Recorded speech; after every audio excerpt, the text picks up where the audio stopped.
Hi, for today's video, andito na naman ako dahil nga nagbigay sa akin si partner ng pera.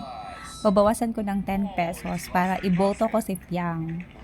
Ayan, nag-open ako ng Maya apps para doon magboto tayo ni Fiang para siya yung magiging big winner. Dahil nga break time ko ngayon, naisipan kong iboto si Fiang. Salamat pala sa partner ko, nagbigay ng pera. Oh my God. Ayan, naglalagin na ako guys. I'm so excited na magboto ni Fiang. So, pang 2 times ko na to sa last voting. Ayan, kiniklik ko na si PBB. Ayan, nakita natin apat. So, yan, pinindit ko si Fiang. Click, vote, success. 'Di ba? Good luck Fiang. Hanggang sa muli.